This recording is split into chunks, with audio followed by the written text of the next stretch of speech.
There's one practice that I try to practice. It is a very, very profound and very, very powerful way of developing respect for the people around ourselves, and in fact, a way of understanding ourselves and the people around us, developing respect for ourselves even. And that is to see that everything is happening for a reason. We don't necessarily know what the reasons are, right? And I don't mean in a cosmic sense, that there's some great master plan or purpose. I mean that there are causes behind the way we act, the causes behind the way we think, and the way we interpret things. And so if you dig into anybody's behavior, you can see that there's reasons why they reacted that way. There's reasons why they experienced happiness or pleasure or displeasure, pain in the face of a certain situation, a reason why they said the words they said, so forth. And in the context of, or relative to, our background, our understanding, the mental resources that we have, we can say that we are all doing our best. So at any given moment, the people that you're interacting with, you yourself, we're all doing our best based on what we know how to do, based on our understanding of how to approach the world. Now, initially, it may not seem very impressive. Maybe it feels like we're really struggling ourselves, struggling to respond, deal with the situation. Maybe you've got some resentment, for example. Maybe somebody else is struggling to deal with the situation, more anxiety than we feel like they should. But we're not seeing the world through their eyes. We're not seeing the world through their background. And it's extremely powerful way of practicing acceptance, to simply see that all of our emotional and psychological reactions are arising for a reason in the exact same way that the weather is arising for a reason. Now, what are the causes of the weather? They are infinite causes of the weather, right? What are the causes of our emotional weather? But they are also infinite. But just like with the weather, there's high pressure fronts and low pressure fronts, and there's humidity and temperature, and there's a few basic elements.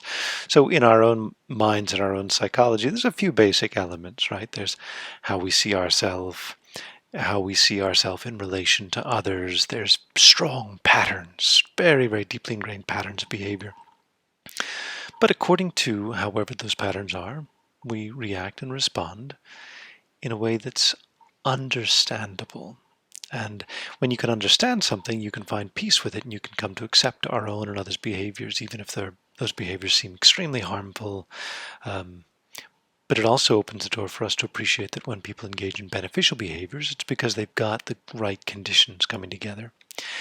And the point is that as our mental conditions change, as our understanding of how to react changes, as our understanding of ourself changes over time, we grow up a bit in whatever way, everything's different. Our whole way of reacting is different, and it becomes incredibly powerful way of not only accepting the present, but a way of changing, because you just change all the conditions that are coming together, change that emotional weather, and then you get totally different behaviors, and we can learn to change our own emotional weather, so to speak. So it's very, very interesting, right? The same mindset that allows us to accept ourselves exactly as we are. I'm a little bit arrogant about this. I'm a little bit afraid about that, and so forth. Also allows us to change. We think, okay, well, if the conditions underpinning that arrogance were to go away a little bit, if I'm humbled a bit, then I realize I'm no longer arrogant. I'm not stuck being that kind of person. If the causes behind my anxiety, my worry go away, then I see I'm no longer that anxious person. So extremely powerful, not only for building acceptance, but also for allowing change and understanding. Just seeing that everything, our own and others' behavior, is dependent arising. It's depending on so many inner and outer conditions. And this opens the door to love, but it also opens the door to recognizing that we're all engaging in this sort of small, low-level acts of heroism all the time. is not to exaggerate our own, or others' courage, and it's not to say that we're on an equal footing with people who exhibit enormous heroism, enormous courage.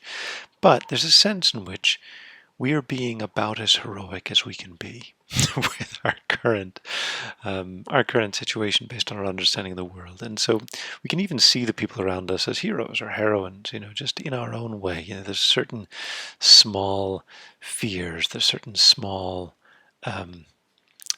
sufferings, challenges, lack of understanding, struggles, right, that we're all going through on a day-to-day basis. It's actually, I think especially the coronavirus situation has really shown that it takes a lot of conditions for us to show up at work every day, for us to show up and be loving and respectful in a relationship every day, for example. And if those conditions are undermined or threatened, then we're not nearly as capable as we were. So very powerful, seeing all of our own and others' reactions as arising from causes and conditions, totally accepting the way things are right now, recognizing if we can change the causes and conditions, the emotional weather, we can totally change our own and others' reactions and behavior.